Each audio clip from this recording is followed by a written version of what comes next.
Felis Krulin, renowned Manicorian master and second son of the former lord, was thrilled to turn 15. In Krulin, this age marked adulthood. After his final ritual, Phil was free to leave home and start his journey as a skilled craftsman. The ritual slowed him down as he packed his gear. He hid the precious mana core crystals, too important to leave. Suddenly, Milka and Guido arrive with their guard Gregis. Felis asks why they appeared, and they reveal a strange, warped material. Felis asked what it was, and hearing it was a dagger stunned him. Gregis panicked, desperately insisting it wasn't his fault. Milka promised to fix the blade after it snapped on a bone. Felis was shocked to recognize the skinning dagger he'd forged for them. He extracted the precious human stone from the box. Pumping magic into the core restores its shape and hardness. She knew a broken blade could be repaired with more magic, and she was theoretically right. Nalka worriedly confessed adding her magic caused a clear catastrophe. Felis set the twisted dagger down, explaining that restoration takes more than just raw power and a hand wave. The damaged material fused back into a brand new dagger. Audience amazed by his strength, showering him with praise for his remarkable skills. Guido reveals only 3 days until the departure ceremony, and their opponent is already set. The ceremony declared noble children adults, ready to manage estates, a ritual demanding public strength and proven independence. Each region held unique ceremonies, but theirs featured local competitions. The real threat was Nilka, Kralin family head and the world's 8th-ranked magic master. Beside her stood Hido, Kralin's defense captain and world rank 10. Facing 2 top 10 legends, he wanted to avoid a fight. Broken, he refused to start over, until Guido revealed Seth, Silga hand-picked him as her opponent. Fellas questioned if this was the 4th rank, and Guido confirmed, asking if Fellas objected. Felis instantly accepted the face-set duel, and Guido confirmed that magic, martial arts, and weapons are all fair game. Nelka told Fellas the ceremony is at the defense team's training ground, and Fellas thanked her. As they left, Nilka told Fellas to bite his tongue. The proposal confused him. Walking down the hallway, they overheard Nitsi and Seth talking. Nilka asked what happened. Mitzi was stunned. Seth volunteered for the departure ceremony, and ironically, she again warned against lowering vigilance or showing weakness to opponents. Seth snapped she'd never relax around someone like Fellas. Milka calmed her, told her not to worry, then asked what she really thought of Fellas. Slightly offended, she said watching the movie annoys her. She complained Fellas, a Viscount's son, ignored governance, obsessed with magic and martial arts. She claimed everyone was glad Phillies lost the hair contest, but Mitzi snapped at the insult. She silenced Set, turned to the others, apologized for his remarks, and took full responsibility, but Nelka insisted Set be honest. Set called training a boring chore and slammed them for mocking those who give their all. She confidently decided to crush them before they left the territory. After an awkward pause, she agreed and left, calling it reassuring. Later, Nalka and Guido had tea. Why did everyone always look down on Felis? Guido explained people compare Noku and him to Phillies. They're incredibly strong, but not in magic or martial arts. Milka explained the Crow and Defense's martial arts division needs 4,000 strength, while the magic division requires 4,000 magic power. Phillies checked every box, but couldn't understand why he was still underestimated. She thinks Phillies wants everyone to believe he's useless. Guido said Phillies never wanted to be lord or follow his father's footsteps. Noka found it strange. The prince's bold claim made no sense since nothing stopped him from becoming a craftsman. Milka and Guido couldn't understand Fella's complex mind. Nelka switched topics, asking Hida about the rumors spreading through the capital. 3 princes fiercely competed for the next throne. The situation grew increasingly complicated. Nelka has no clue when or how they'll hit the whirlpool. Kroll's honorary head wants to see the Thelist's true power once he fully commits to the cause. Phillies carefully lifted the stone, memories of his past flooding back, where he died after years battling a long illness. Dying, he heard the voice of this world's higher being. The world doubts its will to survive a new reality. But this higher power set one condition for his rebirth. At 20, he was forced to a sacred site for his divine prophecy. Becoming the capital's lord traps him under kingdom laws, making escape nearly impossible. That's why Felis did everything to avoid becoming a lord. He stayed calm, certain Milko would win, and he'd finally master the craft to receive his divine revelation. So far, everything went flawlessly, and the guys believed this would be their best trip. 3 days later, the departure ceremony began, and Milka, the host, started the ritual for Phillies Kralin. Nobility gave privileges, but responsibility weighed heavily. The ritual showed everyone their special duty. Phillies believed they endured senseless rituals for a reason. Then, they announced Neil Crolin, the Crolin family head, would decide. Confused, Phyllis asked what the assessment was. Melka replied she'd decide if his abilities were enough for adulthood. He cautiously asked if losing meant he'd be banned from leaving the country. She calmly confirms it's possible. Phillies asked to swap weapons. Nelka instantly agreed. He quickly changed weapons. Crowds laughed, mocking his desperate struggle. His usual predictable move. Felix bolted to his room, realizing he wasn't ready for the big decision. He thought simply finishing the match was enough. Considering Nelka's attitude, he wouldn't get recognition unless he achieved an undeniable victory. Phillies shouldn't have forced the longsword, a weapon she barely wielded. He rushed back, clutching a long stick. Seth doubted Felicitru's intentions, suspecting he'd blame the weapon and excuse defeat. Twisted with rage, she vowed to crush Phillies for underestimating her. She reminded herself, no favors for Feliz just because he's Lord's brother. Seeing his enemy's bitter face, Felix used it to break his composure. He won with ease. At the ceremony, announcer Guido stepped up and ordered them to state their names. The rivals stepped forward, eyes locked and ready. Match begins. Tylee's instantly attacks, no time to plan. She froze as Fel parried with a stick and Seth's shot nailed the hill. She couldn't understand why her sword didn't cut the simple staff. Forged from 7 epics of ancient magic, Fela's trusted staff was far too strong for any weak sword strike to pierce. Fele seized the distraction, smashed her chesset with his staff, and ripped out the stone mana core. He turned it into spikes and fired, sniping Seth's leg with perfect aim. Seth froze, speechless by the sudden, striking strength from that guy, which he had long concealed. Astonished spectators watched Milka cheer the battle as paint shot from the stage and splattered. Guido intervened, stopping Phillies, ending the match.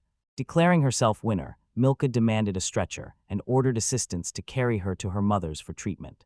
Instantly, a scuffle erupted arena-side, shocking the crowd who couldn't believe it. The boys asked if the ceremony was over, but Milka flatly refused. She said the departure ceremony means standing on your own feet, becoming truly independent. She told him to go all out. Tylees claimed he gave his all, but she dismissed him. Don't deceive yourself. Phyllis still had plenty of energy. Martial arts captain Mitzi stepped in, refusing to watch her subordinate get pampered. She wanted to join the fun, but Milka shut her down and stepped into the arena herself. She declared she'd go on stage. It stunned Phileas. Nalka Krullen is the world's 8th magician, but her calm mask hides a dark secret. She's the fire demon. She unleashed a torrent of flames, but Phyllis slammed his staff down, instantly raising a barrier. He swiftly summoned water to douse her fire, then barraged her with earth magic. Gregis watched in awe as Phyllis balanced offense and defense perfectly. Mitzi admitted she'd never seen anything like it during their guard training. Guido told Graga's magic is tough for him since he's a martial arts specialist. He asked if the Fellis method was truly impressive, noting they were used to such situations. I could barely resist the milk.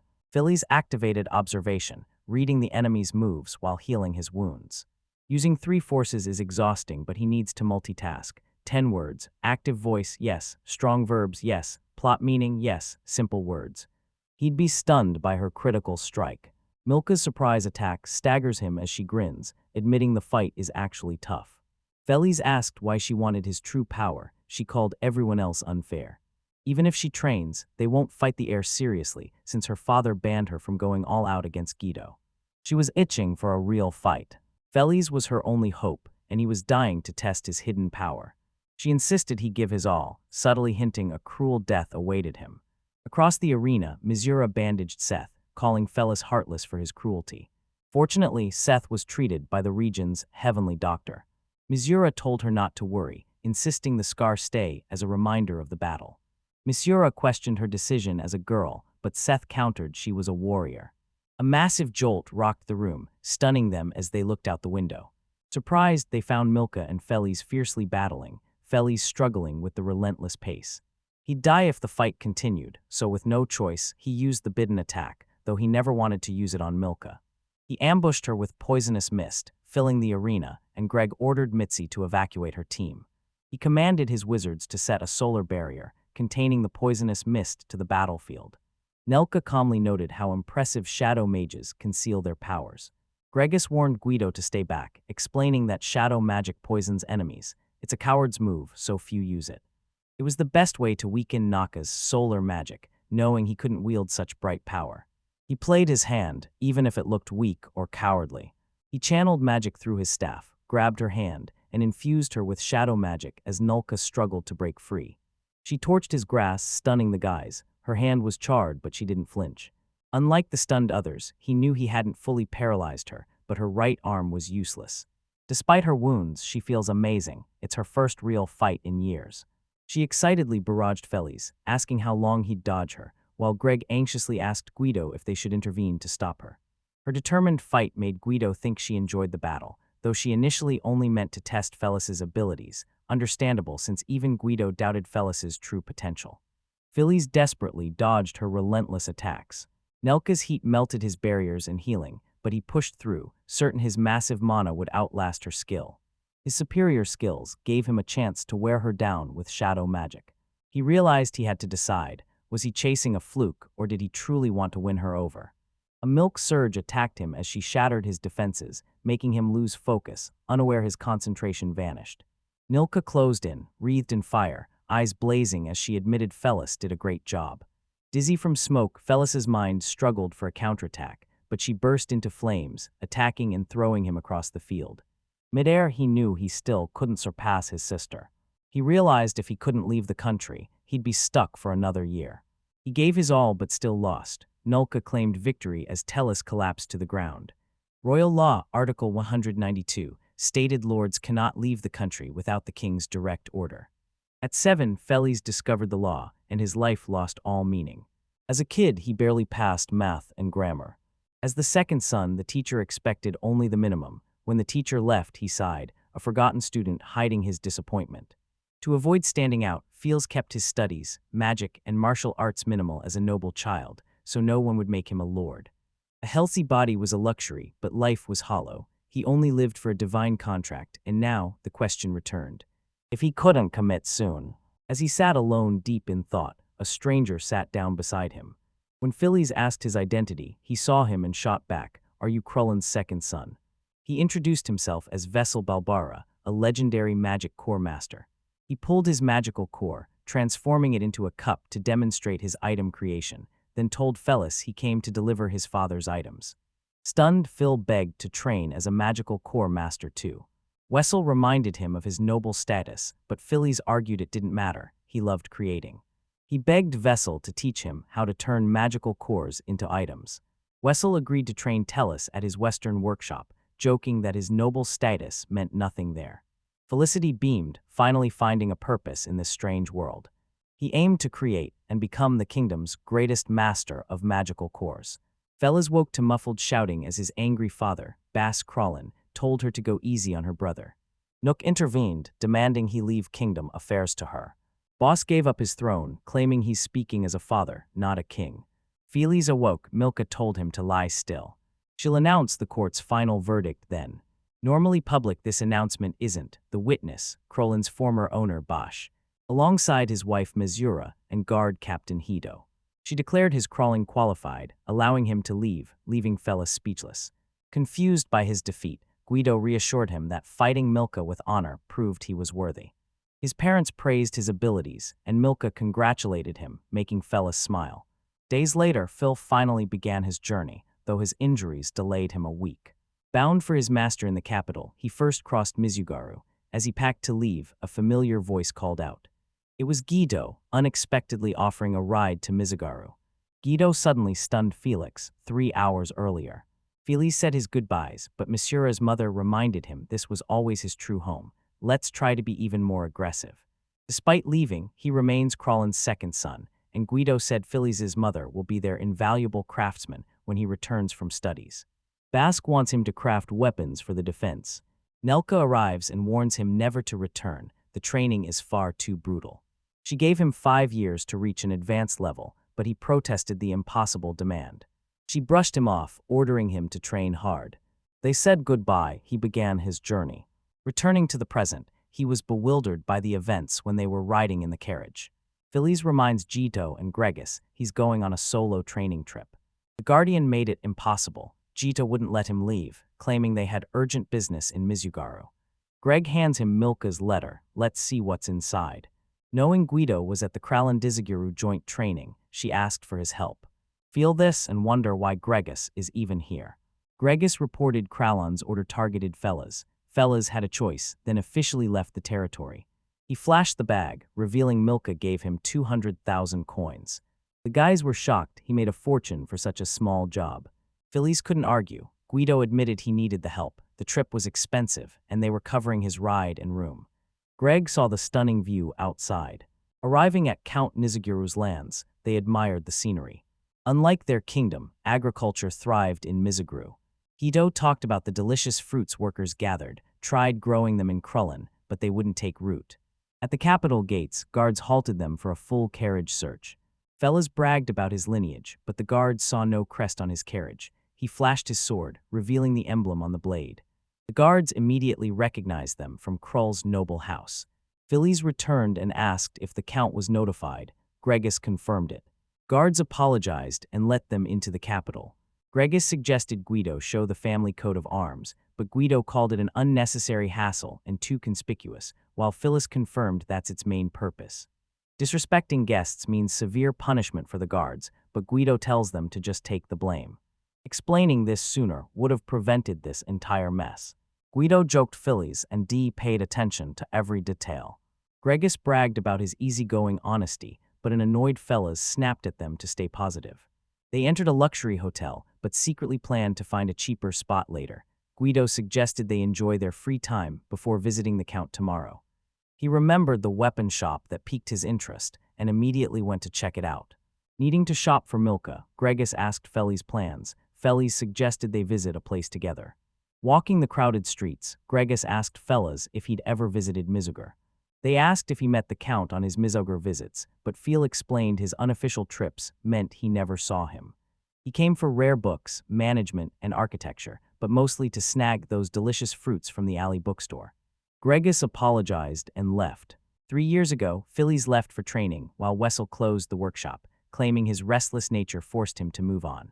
He planned to open a city workshop, but for now, he craved travel. Phillies begged to join, but Wessel rejected her noble status, leaving her crushed. The Wessel told him to see a master in Mizuguru, knowing Phillies once wanted to sharpen his skills. Wessel knew Mizugur's bond with Krallen meant the Viscount would help Fellas master his skills. He told Fellas to master his skills and save his next big move for adulthood. He could intern with A. Kim, a master sharpener. Fate struck. Grandpa Fellies suddenly died, forcing Fellies back to Krallen in 2 weeks. Back in the present, Pellis sighed, haunted by the feeling that Master Akim saw him as a reckless student who quit halfway. Unsure if forgiven, Phyllis apologized to Kim, explaining his circumstances, then, ignoring anxiety, ate and rushed to the diner. He greeted Bashar's owner. Bashar couldn't place him. Phil named him, the face clicked, and Bashar recognized Kim's student. Bashar said A. Kim worried after his sudden disappearance. Unexpectedly, Fella's owner A. Kim arrived, and Phillies immediately returned. Kim sat and ordered as usual while Phillies watched closely, checking if Kim recognized him. Kim nodded with a warm smile, realizing how long it had been since they last met. At lunch, Phillies detailed his grandfather's incident and apologized for leaving suddenly, but Akim didn't need explanations. He questioned the sudden return, but Phillies explained he'd finally grown up and could leave home whenever he wanted. He told Kim his brother was meeting the Count for joint drills and tagged along. Puzzled, Kim asked his brother's relation to the Earl. Phillies revealed his brother is Guido Krallen, the second son of their Krallen discount house, shocking Kim and Bashar. Bashar asked again to confirm he heard correctly. Phillies revealed he was Phillies Krallen, adding skill learning was equal for nobles and commoners. He never actually studied under Kim while in Krull and famous. He said he didn't need to mention his origins. He apologized for the long silence, making everything even more confusing. I shook my head, saying I won't refuse anyone wanting to learn, poor or uneducated. Poor or noble, everyone got the same. Calming words relieved Phyllis, yet he doubted returning to normal, while Bashar brushed off his worries, promising all would be well. Philly's plans to head to the capital to find Master Wessel. He wanted to expand his horizons for a month, earn trip money, so he planned temporary work for expenses. Asked for his skills, Phillies whipped out his homemade machete. Kim showed her teacher the weapon, judging it crude and charmless. They questioned if Phillies used magic instead of forging to sharpen the blade, but the machine proved otherwise. Surprised, Basher asked Phillies to also make him a breaking knife. He bought one for Tylus's coming of age, and Akim grabbed a blade to install it himself. Heading back to work, he told the fellas to come to his workshop once his brother's problem ends for details. He gripped Fellas's shoulder and congratulated him on his first job. Fellas gushed deep gratitude. Back at the tavern, Fellas was relieved Kim wasn't mad and stoked that the chef and craftsman both wanted his creation. Gregis arrived, asked about preparations. Fellas replied he was almost ready. Count Vic's eldest son alerted his father that Krull and his family had arrived. They quickly devoured fruit at the table. Gregis warned the situation was dire with the count still missing, but Guido just kept devouring fruit like it was an eating contest. Gita said he often got scolded for rudeness. They say the count's eldest son, Sir Vix, personally set a relaxed mood. Vix turned to Phillies, asking if he hated dinner. Phillies grabbed the fruit and joined the feast, telling Gregis it was only polite. G2 demanded a refill. Tellus noticed his total lack of restraint, but Vix expected this from the guard captain. He admitted watching him devour food with pleasure delighted his eyes. This shocked Gregis and Philos, but Vix's praise for Gregis shocked them even more. Meeting the legendary Iron Wall was a massive honor. He unexpectedly turned to Phillies, but said little, knowing little about her. Gragas stepped in, announcing Fellas had finally come of age. Phillies also said cooking is his favorite hobby. Vix was thrilled by the news. He was more surprised when Guido told him Fellas got a 4th-level chef certificate. Basco Mizuguru, head of the Mizuguru family, arrived to welcome the crowd. His prestigious clan had fed the kingdom for generations. He drew attention on a different level, contrasting with the brazen Kralin. Next, Guido, Gragas, and Tellus introduced themselves. Phillies knew Milka ordered him to negotiate with Bascal. He couldn't drop his guard now. Joining the group, Bascal demanded their honest thoughts on their specialty. Verve replied to Phyllis stated his family's fruit was divine. The harvests in Crawley and the surrounding lands were a pathetic failure. Crawlin and Earl haven't signed a contract, so Bascal proceeded with your joint performance proposal. Phillies offered joint training to fight the annual pest invasions, and Bascal thanked him. Guido asked what pests infested their lands. The basketball calls them beaks. They're small but a total pain. Individually weak, their swarm could instantly ruin crops. The guys promised Bascal they'd fulfill his wishes. He's happy to help, claiming clearing obstacles is a noble's duty and a massive honor for the Cromans. Bascal's face showed he was unimpressed by Fellas's overly polite formality. He realized his last recording was way over the top. He feared his words sounded like another rehearsed speech, despite handling a basketball countless times. Bascal casually noted that Phillies was terrible at persuading. He wasn't subtle either, just less confused than them. He told Phileas to speak plainly because he didn't understand the request. He asked what Krull and the family wanted for the joint training, then dropped the act and got candid. He wants a direct deal with Krull's family for luxury goods like fruit. Bascal replied the agreement hinged on quantity and price. He just wanted a fair deal. Phil only wanted seasonal food variety, but Bascal told him to be specific. Guys replied women love sweets. Stunned by the blunt remark, Bascal remembered Neil Crolin now leads the family. If soldiers knew a joint performance would hype them up, they'd be thrilled. Bascal paused to weigh the offer. He promised Sister Fellas fruits as thanks for fighting pests. He let soldiers raid the harvest freely the moment they arrived for training. They learned some fruits always failed export standards, and they could take them all. Felix took the deal and warned about the recruits, but Basco vowed to make them hunt every last pest.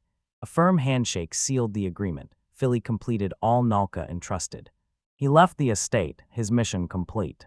At the estate, Vix told Bascal the Crawlins returned to their hotel, despite his offer to stay. Basco noted the talk went their way, confirming the rumors about Crolin's youngest son were true.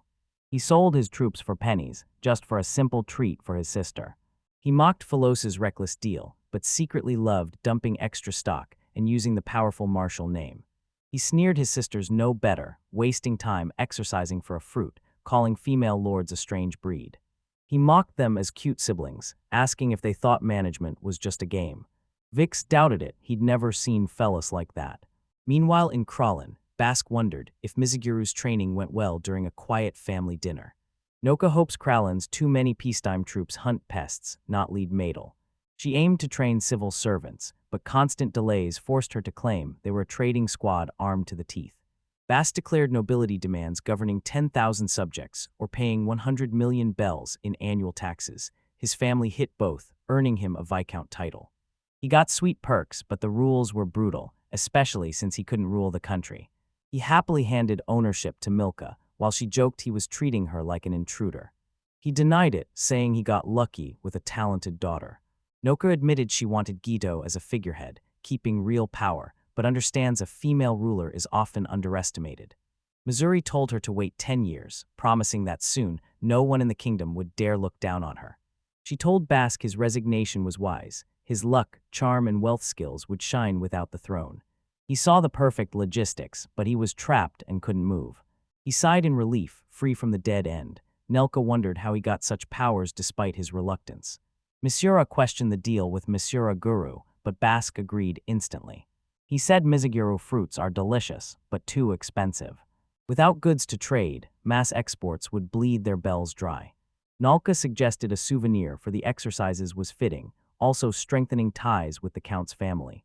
Short on sweets and Krulins, hunting these pests will boost morale and provide perfect training. Misura doubts the plan, but Melka insists everything works if Phillies assists her.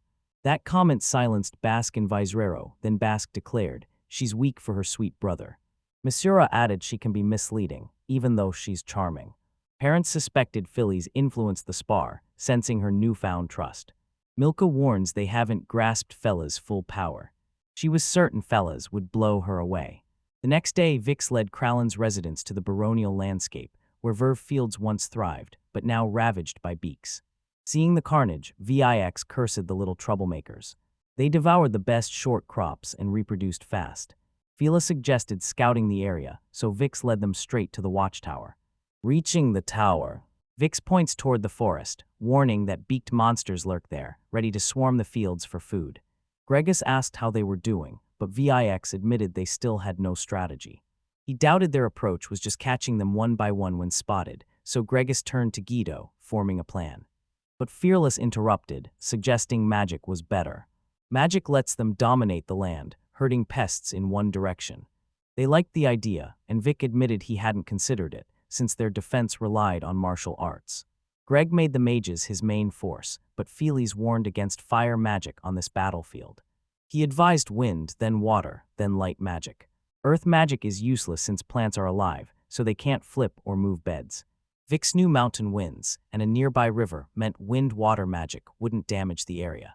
Gregus planned to use light magic's complex spells to train the next generation. He asked Guido to send 30% of the magic corps for training. Guido indifferently agreed, saying they had enough troops. Roman 9 the blueprints, and Vix vowed to tell his father everything. Let's try, plans ready. Gragas handed Vix the blueprints as Vix promised to tell his father everything. 15 words.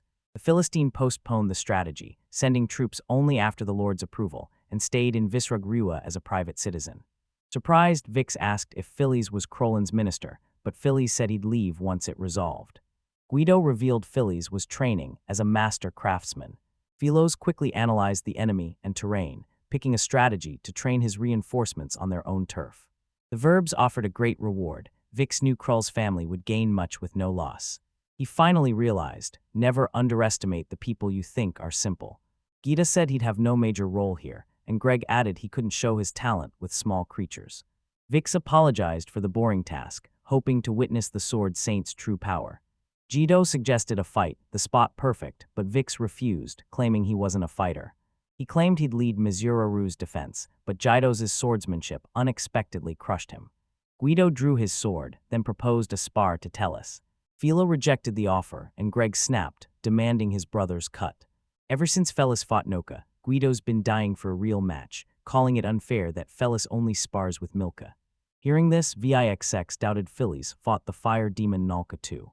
The list said it's simply about adulthood. Vix wondered about Guido the Swordsink, a mysterious Felis rumored to be just an ordinary guy. This incredible duel will be a spectacle. Vix eagerly wants to watch.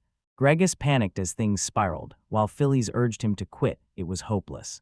He said that sometimes it's better to follow fate's flow than fight it. Knowing Guido, he saw this coming. Guido acted suddenly, preferring to resolve it now instead of waiting. The duel was set. Guido and Tellus faced off, and Gregus confirmed the match as they stated their names. They asked if Vix gave permission for the duel, and Vix confirmed it. Guido lunges at Phillies, blade raised. Phillies parried the strike with her mashie and staff. Guido's powerful blow tore the massive sheet from Phillies' hands, driving it deep into the watchtower. Vic asked if Phillies was the demon of industry. Greg confirmed, admitting he'd never heard that title. The title demon meant elemental mastery, and they were dead certain of their power. Phillies' earth magic hurled stones from the ground. They threw him to Guido, who parried easily, but felt something wrong. Phillies had sabotaged his blade during their last duel. Phillies unleashed corrosion, knowing Guido's legendary sword shattered, leaving him with a weaker weapon, making the technique devastating. Crack, Guido's sword shattered. Stunned but unsurprised, he mocked Phillies. "You think disarming me changes anything?" Guido landed a sharp punch. He boasted his skill with Avasor and dealt a massive blow to Tellus' space. Guido gave Tellus no breath. Immediately he struck his chest and grabbed his collar. Cadian read the move and mocked his hesitation, but Phillies knew he had every reason to doubt. He didn't know the fight's goal, nor how he could fight in it. 15 years of lies left him unable to face the world or himself. Unsure of his path, he pressed on. Milka's words echoed. Phillists quit from the start, never revealing their true power. He wondered how much he Asterisk could truly showcase. He followed his heart, desperate to see how far he could go. He wondered what the world would give for his soul and strength. He firmly squeezed Guido's hand, surprising him. He yanked Phillies back with a shattered wrist. Vix looked puzzled as Greg instantly threw up a barrier, ordering Vix to stay inside. It blocked shadow techniques. Family bonds meant nothing as Phillies unleashed his full power to crush Guido.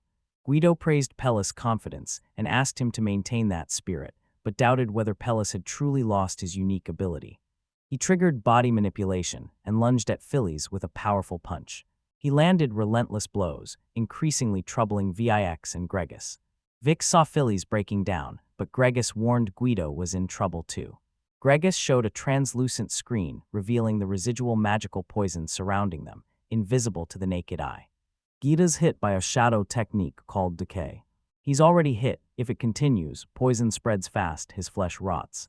Phillies is trapped in a paralyzing haze, and if Guido keeps fighting close, he'll inhale the deadly poison. Vix saw Guido moving well, surprised the poison wasn't working, until Gregus explained Guido fully activated his body control. This otherworldly force keeps the body moving despite fatal wounds. Solar magic could partially neutralize shadow poison, but Guido lacked the power. He keeps moving until the moment he dies. Guido shoved him into the wooden structure. Phillies immediately retreated to his forest nets. He fused the weapon and staff with magic, slamming the ground to unleash a massive wave of water. He struck Guido, freezing him. Seizing the chance, he attacked with his new weapon. Guido gets slashed in the side, but he doesn't flinch, grabbing the Fearless by the neck and hurling him up to disarm him.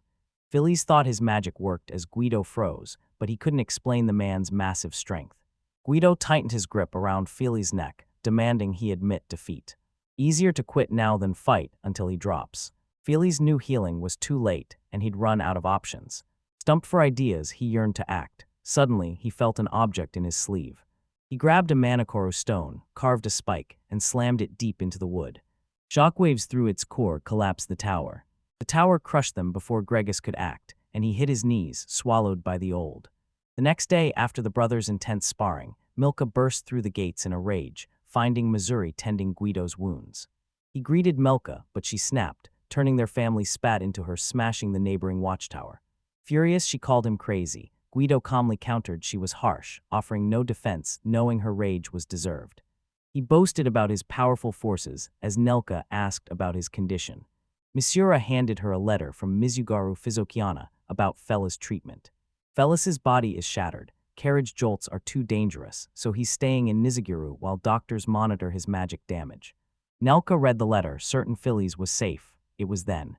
Felix shattered Guido's weapon, forcing him to charge into battle with bare hands. He aimed to beat Fellas while in control, but Fellas resisted harder than expected, pushing himself further to prove his strength.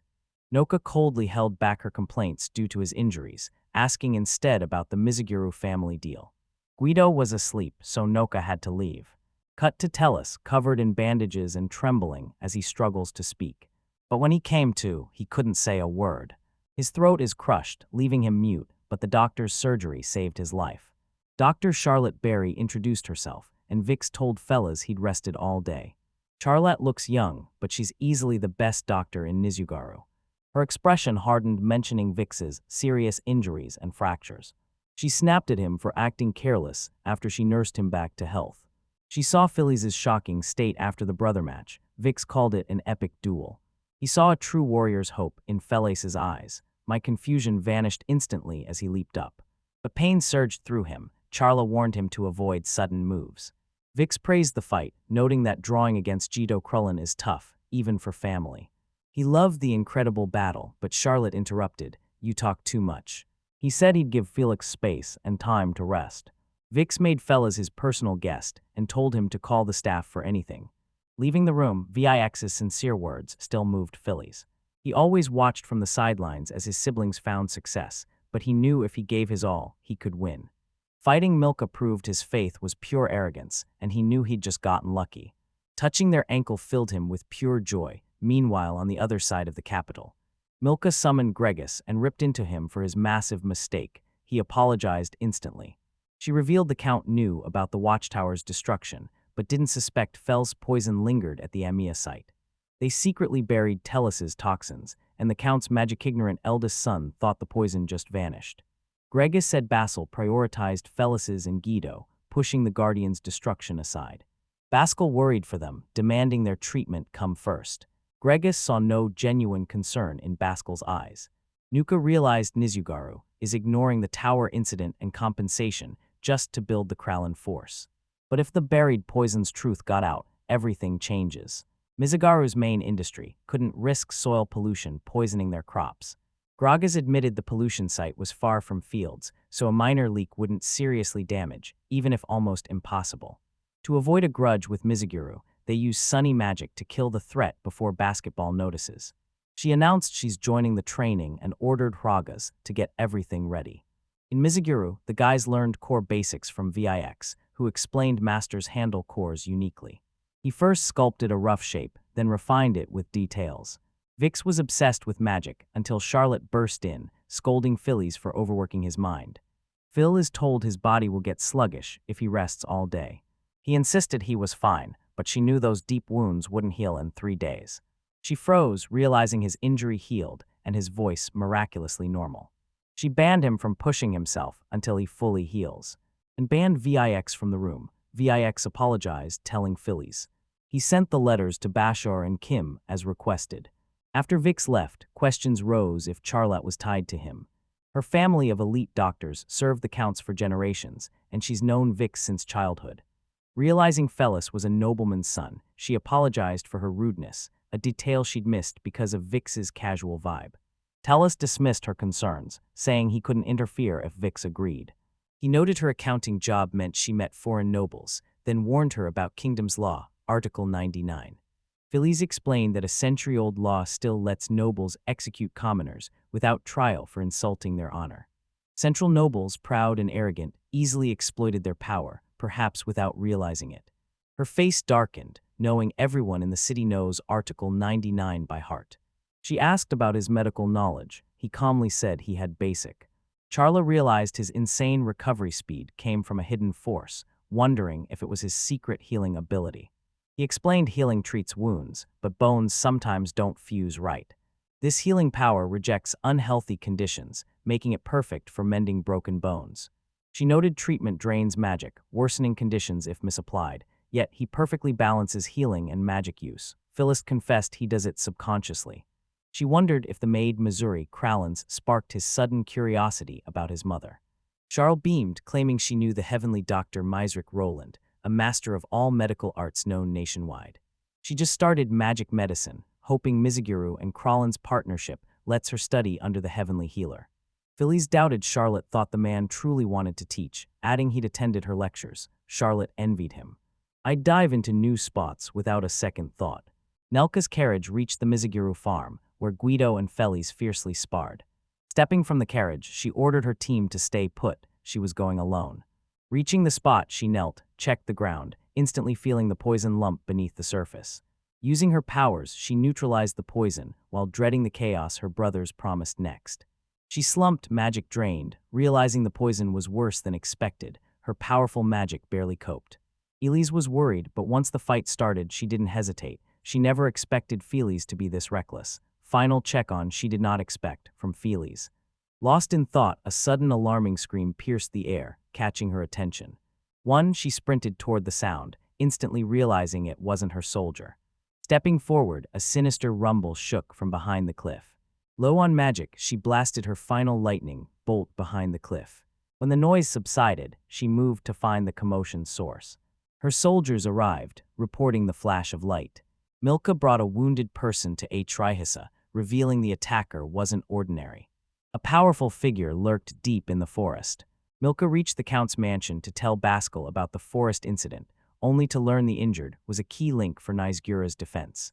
She suspected a massive magic beast, but saved the survivors instead of hunting it. Baskel thanked her for timely intervention, saving a life. Melgi, a top defense member, was farming when he sensed something strange, checked the bushes, and got brutally ambushed. Milka asked if this happened before, but Baskel knew little, only heard rumors. Noka apologized for her brother. She told Baskola she's heading to Mizuguru to apologize to the Count for the incident. Baskel waved dismissively, declaring duels suit the brothers, and wished his son had such grit. As an apology, Noka offered to personally oversee reconstruction of the observation tower her brothers destroyed. The offer stunned Basco, but he quickly insisted it wasn't necessary. He claimed his land had rich timber, but secretly aimed to forbid military construction there. Milka knows letting go won't fix her feelings, so she refuses to move on to avoid guilt toward Mizuguru. In return, she offered her forces to hunt Melga's attacker. They boast their soldiers are trained to hunt the magical beasts roaming the outskirts. Basco couldn't shake her determination. He accepted her bold plan, trusting her to handle the rest. Nelka thanked upon hearing. Baskel said defense leader Vix will handle the details. Despite Vix's unreliability, she'll fully exploit it. As Vix greeted Milka, Baskel left, stunned that a simple village girl possessed such confidence and grace. Later, Vix showed Nalka territory maps, apologizing for his father's recklessness and warning hunting unknown magic creatures was too dangerous. Asking another leader to risk lives felt insane, but Milka was honored to finally stop the tower. Her expression turned to surprised admiration, heart racing from. He's hyped to face a fierce beast instead of a cute pet. Vix was surprised by her enthusiastic remark, yet admired her calm demeanor. He felt strange complimenting her, but Milka smiled, calling it the best praise possible. Gragas knew she was loving every second. He asked Vix about Nulgi after seeing blood from the commotion, and Vix said Nulgi needed urgent treatment elsewhere. Tellus carves a stone cleaver, proud of his sharp handiwork. Bashar requested a blade, bone-tough yet precise for fine work. Phillies hoped he'd love her unique creation. Nelgi's muffled groans echoed from next door as Charlotte treated his wounds. She kept healing his wounds, but they suddenly burst open and bled again. Blood gushed, she struggled to stop it. Phillies calmly entered, asked if all was well, then faced him. She begged for help. As Phil examined Nalgi, Charlotte explained the wound wouldn't stop bleeding despite constant pressure, then cast a healing spell to prove it. It was useless, the blood just wouldn't stop gushing. Nervously, she asked if she was wrong, but he confirmed her spell was perfect and tried it himself. He pumped healing magic into the wound, but the bleeding wouldn't stop. He turned to Melgi, asking if he had any past illnesses. Melgi denied it, but the spell healed the large wound. The boy's magic is enough to end this. He observed Nelgi, instantly detecting dark, sinister magic from his bones. He snapped at Charlotte, calling their plan wrong and ordering her to keep the wounds open. Phil plunged his thumb into the wounds. Melgi screamed in pain. He then washed the area with powerful magic, neutralizing the dark energy before recasting the healing spell, hoping it worked this time. He poured healing magic into the wound, making the nurse demand answers. He calmly explained a dark curse's invisible force was blocking the healing. Charlotte stood paralyzed as chaos erupted around her. Phillies quickly ordered the nurse to bring coagulation supplies. The patient lost critical blood. He asked Charlotte what's next. Seeing her dazed, he snapped her back to reality. This snapped her from her daze. She saw the patient calm and his wounds tended. Nalji's temperature was crashing, so she ordered Fellas to warm him. He lacked fire skills, but used water magic to create warm water instead. She commanded him to use wind magic, blow air into Melja's mouth if he had strength. Their tireless efforts paid off. Melji finally slept, leaving the pair drained. They collapsed in relief as Charlotte thanked Fellas for his help. Felix humbly admitted he couldn't save Neljai, only manage his own health, and couldn't help others. Frustrated, she ruffled her hair and shouted that doctors faced incurable diseases, but she was ashamed her skills failed the patient. She stroked Melga's face, whispering that she was far from her goal and needed more experience to save everyone. Leaving the room, Charlotte asked Phillies about the curse. Phillies explained he noticed the unbandaged wound and clean cut, meaning Melji died from one devastating blow. Charlotte admitted she'd never heard of a creature mixing dark magic with such brutal injuries. Phillies knew Melgi was a well-prepared soldier. He couldn't understand this monster. It one-shotted him and left a curse that blocks all healing. He couldn't grasp what appeared on the Count's land. Charlotte revealed his sister Milka was the one who brought Melgi. He shuddered, realizing he'd poisoned the soil with his magical poison, seeing his reaction. Thinking he missed his sister, she let him leave the next day, but warned him not to push it. The next day, Fellies handed Bashar a custom knife, and Bashar was impressed. He was so happy, he even brought meat to test. The blade sliced through meat like butter, its incredible edge stunning him. He'd heard magical cores create a soft, strong blade, and now he saw it. Calling it his best purchase, he dropped 400,000 bells while the guys questioned the massive price tag. Bashar grinned, admitting the price was steep, but the quality made it worth every extra penny. Just then, Vix arrived. Bashar apologized for missing him, then Phillies sent him to Kim's workshop next. He met him about his specific request. Phyllis asked Bashar to join him. He declined, needing to prep the shop, and thanked them again for the masterwork blade. Phillies and Vix strolled busy streets. The kids cheered seeing Vix, swarming him and begging for sweets. But he explained he had no treats that day. Phillies noticed the kids adored Vix, who said it's just because he genuinely loves them. He prefers commoners' free talk to nobles' formality, proudly boasting many friends like Charlotte and various city families.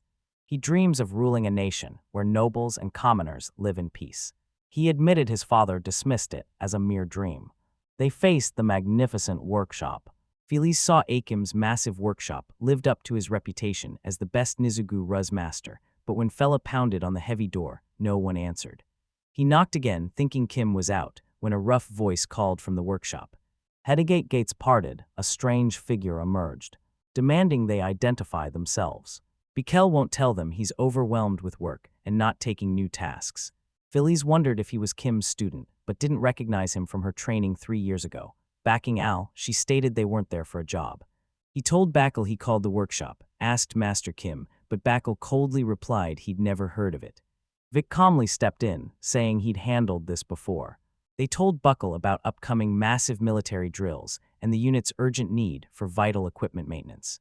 Watcher's face twisted in rage, warning Vix to back off and calling the defense squad a total waste of resources. He mocked VIX for failing to protect its people, while Phillies found Bockley's behavior unacceptable. Vix was usually chill, but Botral's insults crossed the line, and Tellis was fuming at Bockley's nerve. Bikel's taunts fueled his rage. He grumbled Wick's noble blood didn't make him a capable captain. Suddenly, a client named Sage enters the workshop. Phillies snapped, lunging at Bakal and slapping him to the ground as everyone watched. Sage jumped in to defuse the situation. Others demanded answers, still called him brother, but the Sage's gaze found Vix, silent in the corner. He demanded to know if Bikel provoked him again, but Bikel stubbornly denied everything. Lisa, an employee, ran over, asking what happened as Sage gripped the strap, then questioned why he served customers. Lisa apologized, claiming she'd only stepped away. Did Bokal rip free from the wise man's grip? Sage ordered Liz to bring Master A. Kim, while Vix suggested waiting outside the workshop until things calm. Outside, Phillies used earth magic to sprout 2 benches right from the ground. Exhausted from the chaos, Vix grabbed a box and offered feel as a tasty verb to eat. He noted the fruits were warm, wishing them colder. Phyllis summoned his icy magic, covering wounds with healing cold. Vix bit in, realizing the refreshing, juicy texture beats frozen fruit every time. Still stunned from the fight, Vix thanked Fielis for standing by his side. He claimed Bachelet baited him. He knew he had to fix it himself, but too much fuss meant a disciplinary charge, and even a small fine would wipe out months of savings. Phyllis feared Bachel's behavior would lead to execution, not just a fine. Phyllis deliberately took the blame, claiming he angrily hit Bakla so Kim would reprimand him. The sage arrived, apologized for the wait, and announced Kim would arrive soon. Phyllis built a bench, offered Sage a seat. Sage apologized to Vix for Bokel's rudeness, promising a serious talk with him. Is he actually Bokel's brother? He called him that before, but now it's looking suspicious. Sage denied it, explaining he just ran a food stall, and Baka was a regular. After his parents died, Bakhal wanted to work hard, so Sage took him to Akim's workshop for a chance, always relying on Akim for quality knives. He, with a somber look, explained Bakhal initially worked hard, but his work recently deteriorated. Kim arrived, apologized for the delay, and ushered them into his workshop.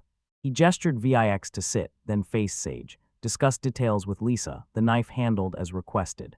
Phelas tracks the Sage restaurant to Spicy Mountain on the city's north side. When Phelas vowed to arrive, Sage insisted he shouldn't, reluctantly warning him young people must avoid the area.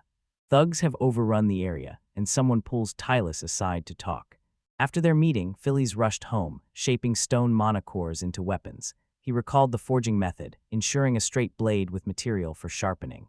Forging the knife, he obsessed over A. Kim's workshop, fearing an awkward return and Bekel's hatred.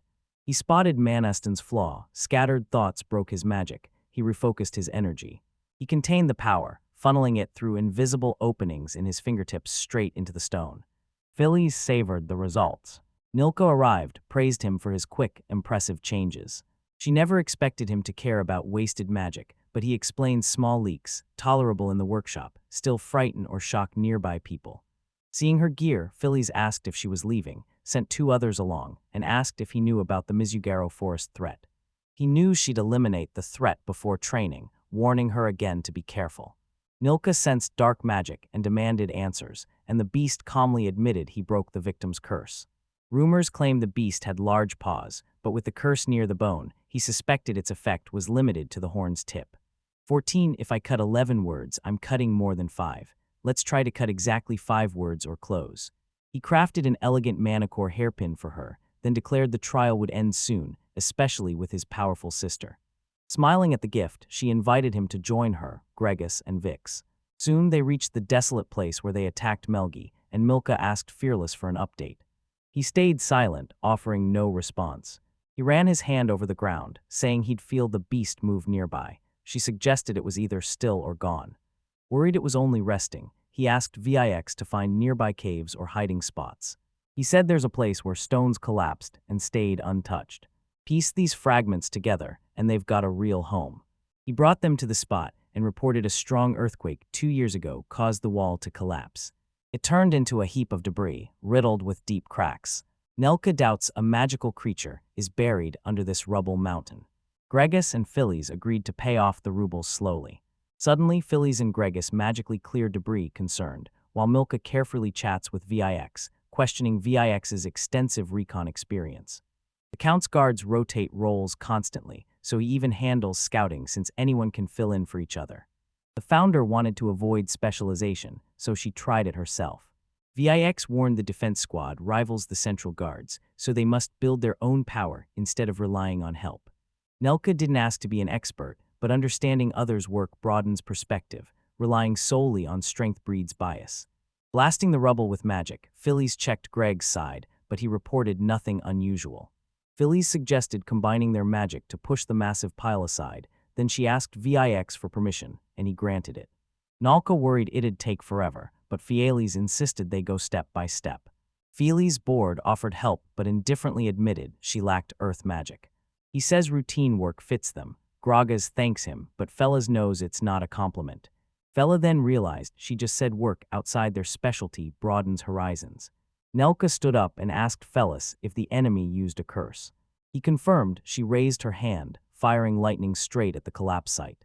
The grass froze instantly. That beast uses dark magic, so light will be its weakness. She poured all her magic into the rubble-choked cave entrance. Phil knew he'd hit something vital, feeling a sharp glitch in the lightning's flow. He suspects a beast is lurking behind the mountain. He commanded Nolts to the right flank, Vix and Gregus to the rear. He rushed to the mountain's left slope and slipped into a gaping hole, thinking the creature's escape was blocked.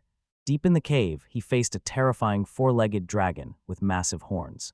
As the monster loomed, he knew it wasn't natural, but a human-made mutation. The monster lunged with bared teeth, but Felis raised his staff and blasted it with a massive stone. Nalka, pinned between huge boulders, struggled to escape. Phil told her to handle it while he battled the frenzied monster. Milka, voice trembling, doubted he could handle the beast alone, and desperately fighting, she couldn't free herself from the crushing stones. Nelka unleashed a massive wave of fire, instantly engulfing the monster. A trembling flame flickered from the cave, instantly grabbing Vix and Greta's attention as they watched the dark cave. The beast recovered and closed in, eyes locked on Tellus. He reacted instantly. He thrust the staff into the ground, unleashing a burst of magic that lifted a huge chunk of earth. He slammed the beast into the ceiling and hurled it out, stunning Gregus and Vic with his power. Once the fellas doused the beast's smoldering fire, Milka asked their plans, suggesting they just roast the defeated beast. Phil warned her not to burn the creature, insisting they study its true nature first. Milka questioned Vix about the beast. He'd never seen a creature like this. He stepped closer to inspect the massive beast.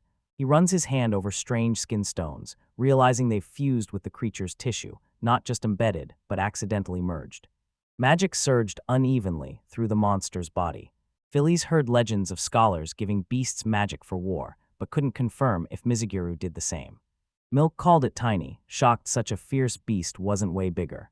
A defense soldier rushed in, breathless, and asked Vix. Warning them of the beast attacking the city, he pointed to the fallen monster and snapped. The city's monster was 10 times bigger, yet identical to the last, making them realize the beast they fought was just a decoy. Tellez questioned the strategy, but she cut him off, shouting there's no time for talk. She said the giant creature from Melgi is likely causing city chaos, so she must leave immediately. She rushed over, begging him to do to her what he did to that creature. She said they always did that as kids. Milka readied herself as Phillies plunged her destructive four-shade staff into the ground. Magic blasted her straight into the sky.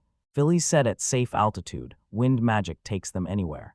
Gregus was terrified, recalling his years of warnings to quit these deadly games. Across the city, a giant monster relentlessly toppled buildings, destroying everything. Meanwhile, guards rushed the terrified crowd to safety. Just then a Krull defense rep approached, offering help. The soldier welcomed the help, but lacked the rank to make the call. Seeing the situation escalate, the soldier asked Krullman's team to take command. Leading the evacuation, he sent southern residents to the central square and the injured to the city council for medical aid. They found Kim and Buckle talking seriously. Kim quietly asked if Buckle wouldn't apologize to Lord Vix. Buckle snapped back, refusing to bow to Vix just because he's a noble. Aitken's face fell, admitting Buckle's brother's fate was tragic and painful. The whole town shared his grief, and he realized his rage toward Vix was wrong. He understood Bockley's feelings, but couldn't change that nobles and commoners share the city, and bowing to them is just the norm. Instead of lashing out, Bockel should use that fire to become the kingdom's greatest craftsman. When nobility begs for his services, he'll finally show them true power. He paused and nodded, then snapped that Kim was nothing but a noble's servant. He whined about his daily grind, almost impressing the nobility. He gripped the knife, warning they were arming the nobles, who'd eventually betray them. Kim stood, grabbing the knife from the grass, as Bakel roared he'd finish off those arrogant nobles. The knife accidentally sliced a chim deep mid-struggle, leaving Bakel stunned. Relative fell heavily. He pleaded, trembling, for Bakel to give him the knife. Lisa heard a noise and sprinted in, yelling that a beast invaded the city and they had to run. The horrifying scene before her stunned her. Kim lay motionless, blood pouring from his wrist. Bakel froze, gripping the knife stained with Kim's blood, and ignored Lisa's stammered questions. He grabbed a Belfield chess set and quickly fled. Lisa sobbed, begging Kim to wake up and screaming for help. Across town, soldiers believed they'd finally caught the beast in their net. It burst free and bolted. High in the air, Nelka saw her left leg, broken from the fall's impact. The bell rang, she sighed, fearing she'd ruined Phillies' magic after years without practice. Even injured, she was hyped to fight a beast 10 times bigger with Vic's permission. A diligent student, A. Kim, quickly provided medical aid, preventing his injuries from worsening. As he got help, another student reported everyone else was safe, urging them to leave. As they head out, Lisa panics and asks if they should just hide. Moving Kim was dangerous, so a student urged evacuation. The Count's estate had skilled doctors like Charlotte. Mid-talk, Kim suddenly takes 8 injuries. Who's going to save him? The monster stood by the window, its piercing gaze fixed on them. The monster bared its fangs, but a powerful blow slammed into it. Heaving it, it crashed into the wall with a roar. The giant beast crashed down roaring, and Milka appeared with a sly grin. Not 10 times stronger, but a far tougher challenge than her last easy win. The beast rose and growled, but she mocked his rage as he charged his magic. She vowed to end his rampage, but a mysterious power suddenly crushed her magic and left her stunned. The creature lunged, its huge hands struck her, and a sinister curse consumed her. She recognized the curse fellas warned her of, then lunged at the beast, grasping its giant horns. Sensing the beast's massive curse, she grabbed its horns and pumped her magic straight inside. Feli's revealed the curse focused only on Hand's tip, and Milka's magic neutralizes it with lightning. Guido would have ended it instantly, but Noka lacked the strength to finish the job. With people trapped in the chaotic evacuation, she prioritized minimizing environmental damage. She tuned her light sphere and fused it with wind magic. Before she could act, the monster suddenly shook its huge head and pushed her onto. Milka landed, but her broken leg buckled under the impact, sending her crashing down in agony. The monster loomed over her, stunning everyone, even Nelka. She instantly pulled out Phyllis's magic pin, sensing its power, commanding everyone to shut their eyes. She unleashed a massive light blast, blinding the beast. Seizing the moment, she threw a pin into the monster's mouth, then kicked its throat. She slipped under the monster and used magic to restore the pin. She transformed it into a giant spike, piercing his massive body and impaling him. The monster fell, the crowd froze, stunned by his raw power. Milka emerged from the huge creature, apologized for the chaos, and admitted her magic control wasn't like her brother's. Kral and his soldiers arrived, and Nilka ordered a sweep for survivors while the stunned crowd froze. They whispered she truly was the fearsome fire demon Nilka Krau. They admired her calm, elegant posture, unaware her grace was actually caused by an injured leg. Once it ended, they tightly bound the lifeless creature to a cart, and Vix planned to send the strange magical being for examination tomorrow. Phil's Stun the Capital has a monster tracking agency, and Gregus expects major leads since magic research is exploding. Back at the estate, the crowd swarmed them, demanding the death toll. Phyllis burst into Milka's treatment room. I pressed her about her injury, but she insisted it was a small wound. He soon learned Master Kim Herschel was in critical condition. Charla tended to him, moving his fingers to check his pain. She placed a warm compress on Kim's hand and said everything would be fine. She stepped out and told everyone the cut on his arm was just a minor scratch. His arm wound wasn't deadly.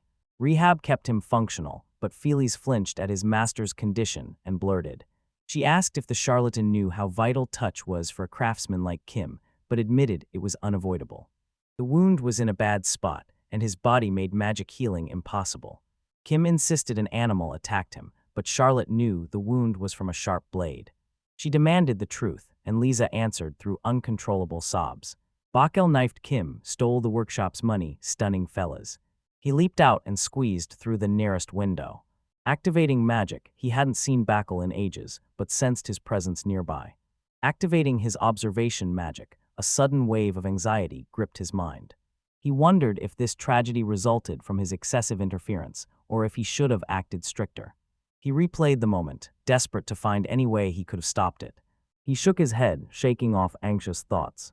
Bashar suddenly appeared, asking why he was sitting in the middle of the road. Phyllis asked why Bashar was there. The beast's commotion made his home a refuge for everyone. He said he was just checking the situation. Business worries reminded Felasa of a sage's words, who already told him Bakel was irregular. Remembering this, Bashar hurriedly asked where Spicy Mountain is. Bashar gave the address, and Phyllis bolted there instantly. Nearing the place, he felt Bakla's faint, undeniable presence. He grabbed his Manakoro stone, forged a sword, his eyes burning for revenge. In the restaurant, Sage Bokal took a girl hostage, and patrons desperately tried to calm the situation. Phyllis arrived, breaking the chaos to ask what happened, but Sage already knew about Akim's critical condition. He reported Bakelet suddenly burst into the restaurant and behaved strangely. Sage convinced Bikel to surrender, but he snapped and grabbed a hostage. Sage contacted security, but they're swamped with the beast's aftermath and haven't arrived. Phillies calmly declares no need for backup. He unsheathed his blade and stormed into the dining hall. The sage questioned the weapon, but Felicita's cold reply was simple. A stick won't kill Bakla, he needs a sword. Sage grew snapped that knowing Lord Vix didn't give him the right to kill, and Phyllis realized he hadn't introduced himself. Seizing the chance, he coldly declared his name as Bas Crawlin's second son from the neighboring country. Leaving the estate didn't change his noble blood, so he has every right to execute Baco on the spot. He stalked deeper into the restaurant. Bikel pressed the knife to the girl's neck, threatening him, "Don't move." The girl begged them to back off and stop provoking him. Surprisingly, Phyllis silenced her, needing a minute to talk with Bakel alone. The shilling comment stunned Buckhall and the hostage. Phillies offered Bakel 3 options: confess his crime and face trial before the Count's family, but Bakel already refused surrender. He has 2 choices: kill Fellas and escape, or face immediate execution. Buckle shot back, challenging her arrogant authority and warning she couldn't take him alone. His defiance crumbled at swordpoint, and Phil told him to stand straight before arguing. Before he could act, Sage suddenly hit Fearless with a glass bottle. Tellez reels from the surprise hit as Sage grabs him and orders Bottrell to run. Desperate Sage summoned others to crush us, strangely. Bottle's hostage slapped him, calling him a fool for hesitating instead of escaping. Bokelstead caught up, felt fiercely fought the restaurant patron's grip. He yells that letting the criminal escape will lead to total disaster. Vix arrived with reinforcements, immediately ordering them to release the guys. Vix handed Phillies his sword and apologized for his people. He noted this was Misurer's internal affair, asking Philista to let them handle it. Phillies stays silent, then admits he has to do it. He couldn't forgive the one who harmed Kim. Vix recounts last year's tragedy when a central aristocrat arrived to inspect Mizuger. During their visit, the child jokingly threw a dirt clod at the nobleman's carriage. The kid thought it was a joke, but the arrogant noble wouldn't tolerate any insult to his family's honor. Vix admitted the child who threw the clay ball was his younger brother Ash. Vix arrives to find the noble servant has already shredded Esha. Vix introduced himself to the ruthless nobleman, noting the locals and their kingdoms had no manners. Vix apologized, arguing it was too cruel to let a servant slaughter a child with a sword. He understood his anger over the tarnished family crest. The culprit was just a kid. Cruelly, the nobleman declared a worthless person wasn't worth his blade, it would stain it. Desperate, Vix lunged to shield the wounded child from the brutal attack. Noble left the scene, a sly smile, no remorse. Vix told the guys he'd never repeat that painful mistake. He returned to Bakel, apologizing for failing his brother, but explained Kingdom Law's Article 99 let nobles execute insulting commoners without trial, and while this cruel law stood, he was powerless. Seeing his people trampled for nothing broke him, and he knew their father felt the same. Stunned, Vix backed away, laughing bitterly and sneering that Vix would never understand.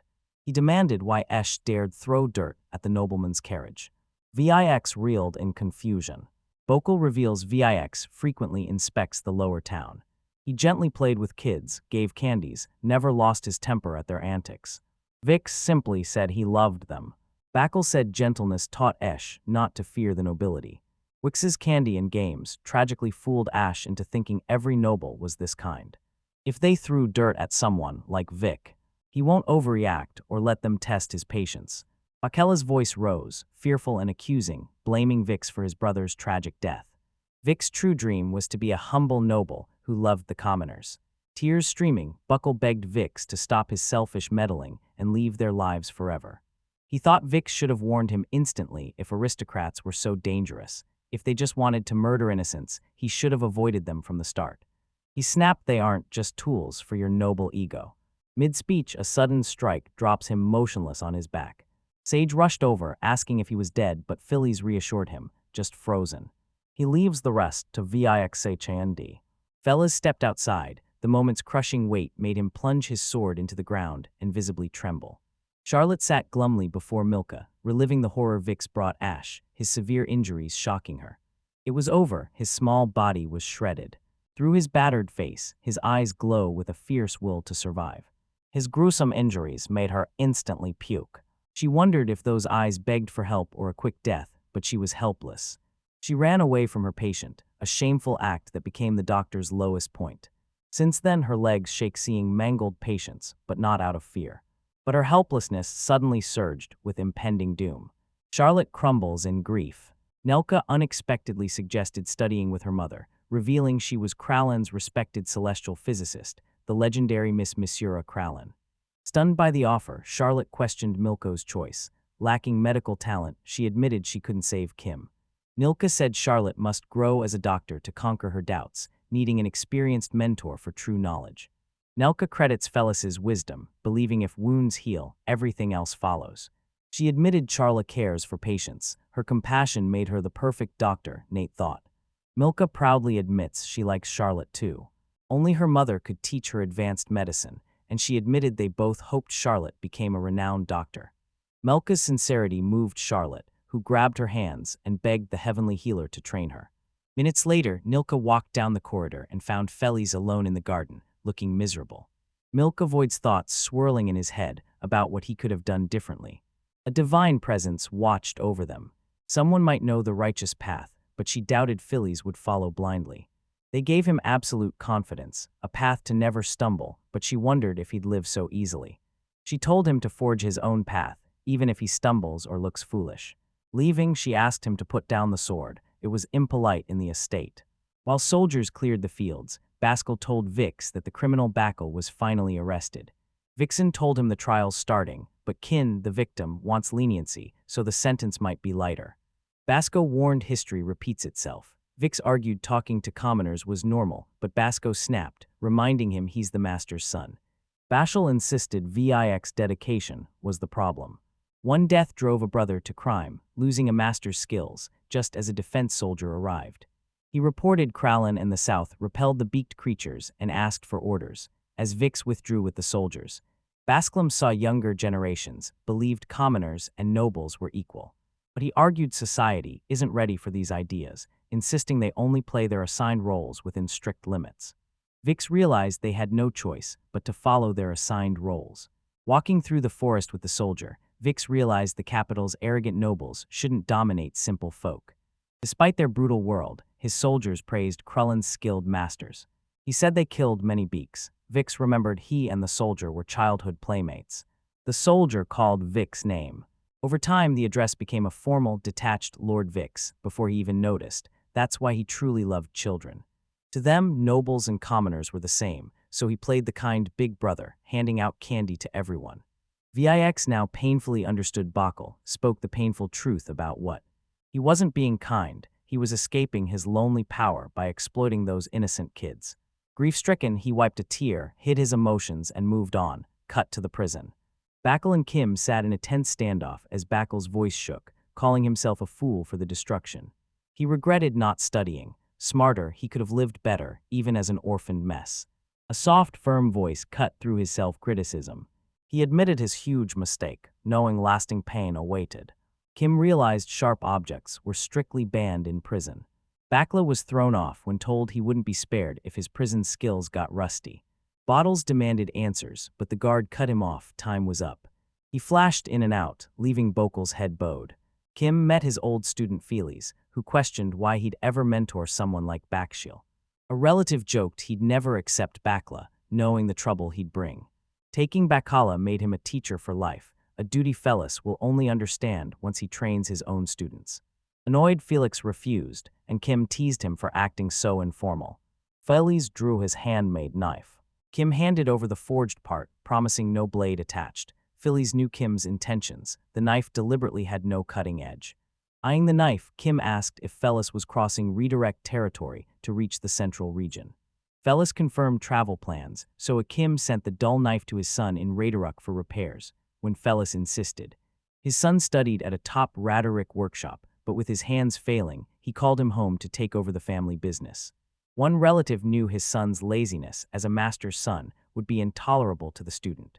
He's letting his son set the price for that unique knife. It's Felis's test, sell the item over 200,000 bells to pass. Felis asks what if the price is lower, but Kim warns it proves he lacks the eye for value, meaning no big jobs and more training elsewhere. The guys found Akina's demands tough, and Ekin asked if he was ready. Everyone quickly agreed it was a massive responsibility. He calmly says he must teach students, even without manual work, and as the respected workshop owner, he juggles many tasks. Fellas headed out, relieved Kim was doing better than expected. He stopped to ask Kim about his son's message, then truly noticed him. Jim hid his true sadness from everyone. The sight broke Philly's heart. Charla entered Wick's office to say Milka sent her to Missouri, but caught him looking ridiculous. Then he ordered his servant to bring Charlotte fresh tea. She's thrilled to finally fulfill her dream of studying with the heavenly healer. Her composure crumbled. She burst out laughing, mocking his ridiculous outfit. Vix blushed and denied laughing, explaining he just wanted to prove he could act like a true noble. Charlotte smiled, understood his noble intent, but he went too far. She realized this might be their final laugh together. Vix gently disagreed, laughing along with her. He hugged Charlotte, thanking her for her bright smile. He's confident he'll become a great ruler. She hugged him, cheered him on, and vowed to do the same. Vix knew, despite the unknown, brief shared joy made the journey worth it. Days later outside Mizugaru, Tellus and Vix say goodbye as Phyllis rejects Vix's carriage ride. Vix spotted the familiar sword, asking if it was Felis's longsword for battle executions. Felis confirmed, admitting he rarely uses longswords and might sell it. Vic told him to hand it over if he wasn't going to use it. Phil quickly dismissed it as hasty, unfit for Vic, Mizagar's future lord. Vic sternly realized fighting others is a painful burden that brings no satisfaction. He admitted the immense responsibility weighed on him. Vix often wanted to escape it all. Phillies stepped up without a second thought, showing incredible guts. Flustered by Vix's words, Phillies insisted his actions were just personal and meant nothing. He drew his sword and offered it to Vix, promising to repay any favor Vix ever asked. Vix thanked, saying the sword would remind him of his true place. He swore to perfect himself to match his new title as Count. When Felist left, he wondered if his impulsive decisions would change things and his life's true meaning.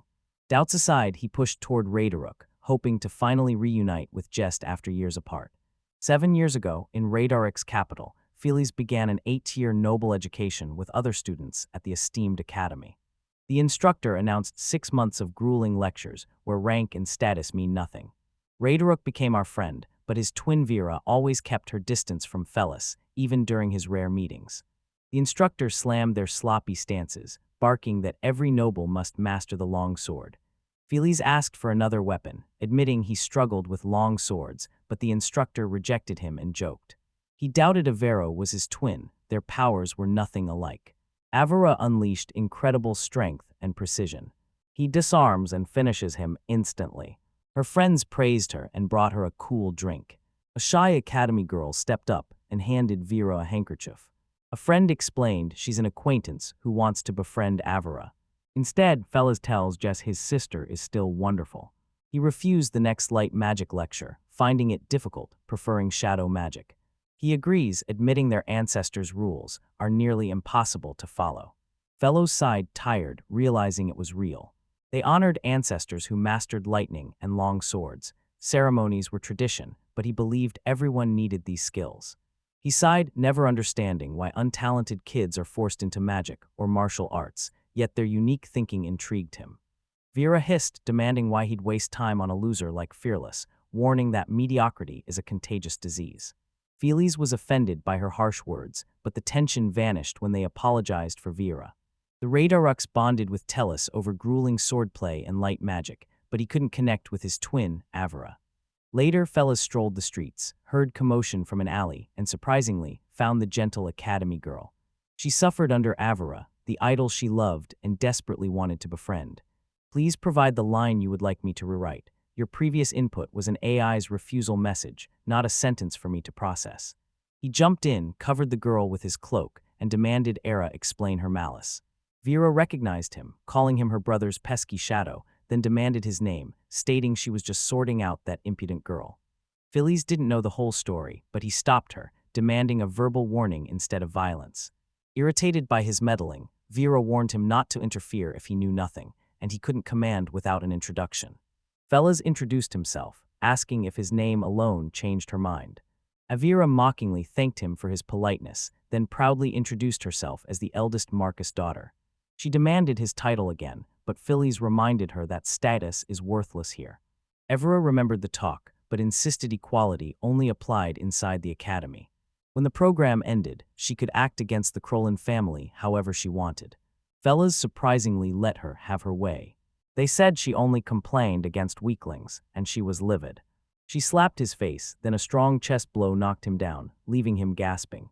She smirked wickedly, telling him he couldn't resist her. Boys quietly signaled the frightened girl to run and call for help. Before they could answer, he passed out again.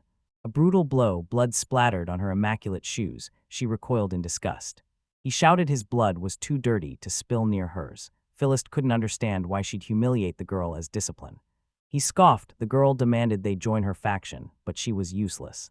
Avera offered to marry her father's noble friend. At 50, the widower was hunting for a young wife, and Vera's shrug signaled this girl was perfect. Vera added the girl rejected her offer, claiming she'd marry someone else. Phil grumbled the girl had her own problems. If she didn't care about the deal, Vera would have just rejected her instead of using such brutal tactics. Angered by his disobedience, she lunged, struck his forehead hard, then surprisingly pulled back. Winston grabbed her hand, shouting that Phyllis's head was like concrete and she'd break her hand. Trying to summon magic again. A sudden gust slammed her to the ground. The explosion was a strict academy instructor, lifted by a member. Claiming she just fainted from the shock, the instructor asked Phillies if they caused a scene. When the instructor bound their wrists with magical shackles, Felix surprisingly thanked him for saving their lives, prompting the instructor to explain they'd stay bound until they understood the complicated situation. He ordered them to stay humble and avoid high-ranking nobles. They had to ask for help or pay a deadly price. After the chaos, Tyles was grilled and jailed for 3 days for starting trouble. Once the instructor was done, he approached and let him continue class. When Phillies asked about the shy girl kept with him, the instructor gravely said she was dead. The girl snuck out at night and was slaughtered by a monster in the woods. He warned Felly to stay away and stop meddling. When instructors left, the guys wondered how she slipped past security meant to hold her. With no evidence to follow, he reluctantly stopped digging. He could do nothing, only deep resentment for Sphera remained. Back in the present, the coachman wakes him up. They're almost at Radarok. Phil apologized for jumping into his cart, but the man reassured him he'd still deliver the item to Rydruck. They stumbled onto a luxury carriage on the outskirts of Radarok.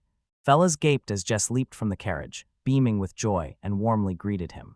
He led Phillies to the estate, where his father, Marquis Radarok, welcomed her and she introduced herself. Phillies saw Mark's presence outranked Bascles, so he politely asked to greet him while passing through to the central region. Marcus told Felix to relax. He'd already seen VIX's report on the Nizugur monster incident. They joined the hunt for corrupt officials, then demanded details. The Mark heard Phillies and Hest have been close since their 8th birthday. He suggested reconnecting to catch up on their lies, as much time passed since the market split. He turned and cheerfully asked Phillies if he was okay, and Phillies assured him he was fine. Curious, Phillies asked how he learned of his arrival in Radarok. The VIX report included a letter. A close friend was arriving, and they had to protect him. Kai also received a heartfelt letter from the fella's family. He motioned Phillies to sit and taste his favorite drink. He ordered his servant to immediately prepare a strong matcha brew. He pulled out handmade weapons as Phillies joked he should have brought a normal souvenir. Fellas asked for his pick, and Juice's eyes locked onto Ashid knife, praising its insane quality. The knife felt simple, sturdy, balanced. He assumed it was a Krolin masterpiece, but Tyles corrected him. He forged it. Jess gripped the knife, feeling the unique mannock or stone texture. He asked for another knife, and Phil accepted the simple order. Asked about his strange interest in the simple knife, Philister replied its restraint made him want it. Sellers pushed flashy junk on the noble, but he preferred the 9th Phillies' simple style, a rare find here. Phillies recalled living there. Fancy things were useless. She smiled, adding best dishes came out for guests only 5 times a year, shocking just. Tellus only hosts guests for annual inspections and the occasional solo traveler. Dad's visitors are mostly merchants. Nobles rarely stop by. Ella's father, he pivoted to ask how he managed the lands, is slightly smoother. Let's try. Mentioning Fellas' father made him pivot, asking how he managed. He desperately noted the creeping territory, once dangerous and creature-filled, was recently developed with no exports. Phillies revealed that when the territory started, his father Bass Krolin relied purely on trading. The Bass method hasn't changed in years, sticking to one simple rule: buy low, sell high. Phillies said the main ideas seem simple in theory, but are difficult to implement, needing a different approach for effective work. He stated he sees the ideal logistics model in Father Fellas and wants to follow in his footsteps. Basque's gathered details clicked into perfect logistics, proving that decisive action leads to massive profits. Summa Tellus wants Basque to teach him information gathering for huge profits.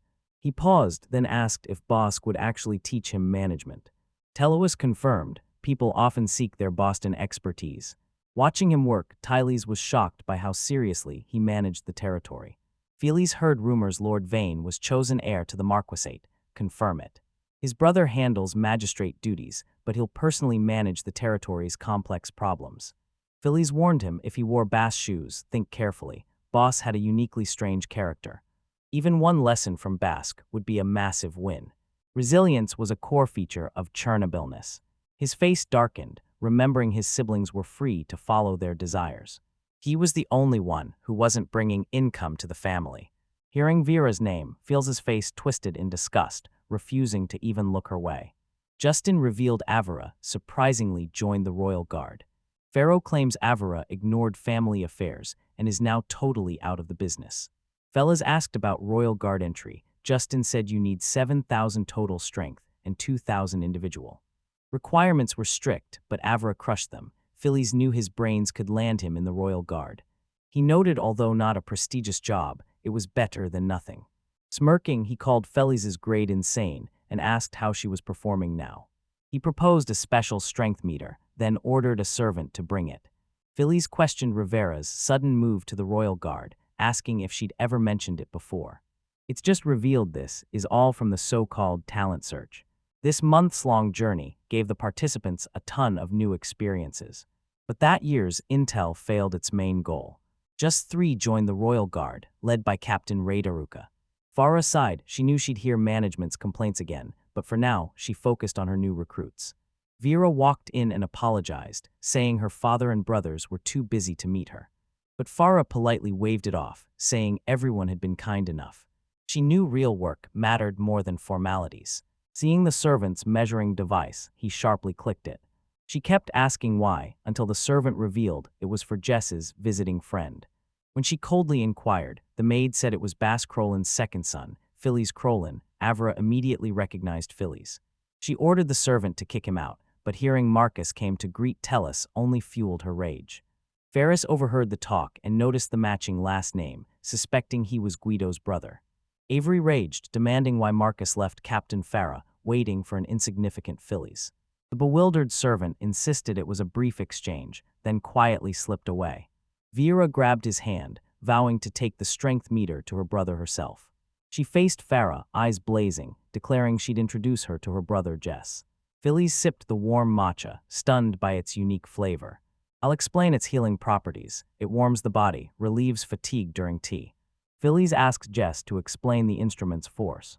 When told martial artists or mages show higher strength, Tyles clarified he meant something else. He noticed strength stats stayed the same, armed or not. Phillies claims a swordsman with a stick or bow performs the same, but a real sword theoretically boosts their strength. His health messed up the readings, so Phil couldn't read the screen and just told him to ask the question. He thought doubting God seemed presumptuous, but Phillies disagreed, saying a devout parishioner would be shocked by the controversial statement. He believes this is the absolute peak of weapon mastery.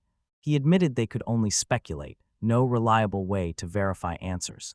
Phillies realized the church's scientific enemies were already researching this mystery. He argued power, trivial as it seemed, always ruled noble society. Suddenly, a commotion erupted as Avera forced her way into the room. Hengshast offered to magically lock the gates, but someone insisted it'd complicate things. Tension spiked as Philist prepped for battle, hiding his machete in his pocket and the mana stone in his sleeve. Trying to ignore Vera's aggression, she barged in to keep talking. Farah apologized for the intrusion, leaving fellas wondering who these women were. Noticing she wore the ceremonial Royal Guard uniform, she greeted the boys with a sneer, setting her brother aside for now. He snapped that he never let her in, calling her rude for making his new hire look like a mannerless fool. Then he turned to Farah, apologized for the wait, assuring her their father would be free soon and finally focus on her. Hearing her name, Phillies questioned if that formidable woman was just or purified. The world's third-ranked Royal Guard captain. He recalled she was his swordsmanship teacher, Guido. Vera chose the captain over Phillies, but just refused to break the Marquis's orders and disrespect Farah. Still arrogant, she reluctantly shook her head contemptuously, condescending to them all. Jess stood humiliated by the insult, while Tellus realized Avera was a disgusting burden to the Marcus family. Ferris quickly remarked to DeVary, warning her to watch her words. They admitted to crashing Jess's private talk, then she turned and bowed low. She recognized his flawless character and abilities, humbly saying she came to honor him. Most of all, I just wanted to see Fellis's face. Angry, Avra protested, not understanding why Farah met someone so insignificant. He stepped forward and formally introduced himself. He revealed his brother, Guido Kralin, she took as her apprentice. Era asked him to stop being so humble and just speak to her informally. 32 words, my draft. He played it humble, but Fira told him to drop the formalities and speak casually. She said she was not noble and admitted polite treatment from the kingdom's greatest hero embarrassed her. She admitted she taught Guido nothing. He grew alone, shattering every expectation. Vera learned Farah taught a legendary sword master, but Farah humbly found the title pretentious. Guido was a natural, mimicking any complex skill just by watching. She found it fascinating to watch others outpace their peers. He knew Krull and his siblings were geniuses, but their talent was far beyond his expectations. Phillies revealed his siblings ranked 8th in magic, 10th in martial arts worldwide, and despite his discomfort, his family truly excelled in those proud moments. Vera killed the mood, snapping to ask how anyone was born into such a prestigious family. Ferris looked embarrassed by her remark. Phillies, the Kroll family's second son, accepted his mediocre reputation. He was just a craftsman with nothing to prove. The lighthouse paused, then said she wanted to see Guido's brother's true strength and asked to see his power level. Vera shoved the device into his hand, demanding he follow the captain's orders. Phillies worried not from fear of Varys, but because she posed no threat, meaning his score might be higher, which would ignite greater animosity in her. He sighed, forced to grant her request. He told Farah he'd show her the records if she wanted, but asked her to keep it secret. It could cause problems for his family. Ferris Solnley's blade buried the secret. Vera pushed him, mocking his shameful reading skills he tried to hide, claiming it suited a simple craftsman perfectly. Ignoring warnings, he snapped, telling the borderland noble to hide her weakness and think before speaking, enraging Avera. Farah apologized to Tellus for Vera again. I promised him again he'd get full training in the central region later. They retreated to a private room, the moment Fellies touched the instrument. It glowed intensely. The strength meter shocked Farazai's wife as Farah counted aloud. Guido is 3 years older, making Phillies the same age he was when she taught him. She confirmed this, adding he's also the same age as Jess and Avera. Back at the device, he asked Farah to talk privately later. Avery demanded his plans for Tara, but he snapped, cutting her off and warning her to stay out of his business. Before leaving, Farah told Fellas she'd stay at the estate longer, and he could visit her room anytime. Once the women left, he sighed in relief, the heavy burden finally lifting. That evening, Farah rested in her room, her thoughts wandering to the strange event she'd witnessed, a great loss. Fellas clocked 5,360 combat and 8,000 magic power, stunned that a mere rookie's strength nearly matched her own. Farah's status showed 10,000 martial arts points and 4,000 magic. She's sure she'd beat Felix, but knows he might still catch her off guard. She was shocked her strength hit 11,000, extraordinary for her age, but never knew someone stronger quietly surpassed everyone. If Tara weren't guard captain, she'd have recruited Phillies already, but she's mostly bummed she can't fight him. Just as she pondered his strength, a knock hit the door, his voice asking for a moment. She let him in, said she was free, and flashed a small smile. Avera excitedly wondered what Phillies would do with her alone, and Phillies admitted he was nervous too. She shrugged off the rumors, ready to lose her job over something so small. Smiling sadly, she confessed constant daily harassment and seriously considers quitting. She listened, instinctively levitating herself with his magic. He gave her a dose to lift her spirits and ease her burden. Smiling gratefully, she invited him in, saying it was awkward to talk standing up. Once settled, Phillies spoke, and he turned to Evera. He claimed they were a bad match, blaming the fake image he showed everyone. He avoided Avera, but their paths crossed again. He was sure she'd use force. He admitted worry he might be called to a duel for unclear reasons. Tara asked if he doubted his victory, but his answer was terrifying. He wasn't sure he could stop himself from killing Avira. Stunned silence gripped the room. Thara refused to reveal her powers, but admitted Fellis was right to worry. If he fights her, Avira will unleash full strength, and Fellis won't hold back, especially since she thinks Fellis will win. She paused, then noticed. Character can change, but raising the dead is impossible. She wouldn't lose a promising newcomer like him. She vowed to stop Avira if she even touched him, and he thanked her. His biggest worry was responding to accusations he fought Vera for fun. Farah smiled at his honesty. Later, she had a question for him too. Fellas demanded answers, wondering why the Crones hid him so well. She warned Crow's family to stay clean for the Central Authority and fix his birth certificate, as Fella's confusion proved he was clueless. Farah admitted it was strange someone so powerful was unknown in the Central region. She claimed 18-year-olds with 8,000 strength get drafted instantly, using that rumor to scout new recruits. She provided for Avira, we understood. He'd already discussed this with Guest, so it wasn't about secrecy. But the Crawl and territory were remote, so few ever visited. He asked if her family ever visited Kravland, but she said no one went there directly. Melka and Guido were widely discussed. Fellis wasn't surprised, knowing his relatives were already famous and skilled. He just acted as a humble craftsman, tending small magical creatures. He's hiding his true strength to avoid starting any family drama. Years ago, a fierce debate broke out over the next Lord Crullen. Tella backed Milk, and Guido quickly agreed. Phillies smiled, stating his overlooked name didn't matter. He just avoided hard truths. He admitted he was the indecisive mediocrity everyone thought. Farah gently touched his head. He quietly assured him he'd done wonderfully, completely surprising Tellus. She admitted his retreat built the Crolin family, giving him the pride to stand tall. Phileas was stunned. But his joy and unexpected self-worth shined. He'd never been praised like this, and never expected anyone to see his nobility. Suddenly, in a quiet corner, they saw someone using a mystery drug.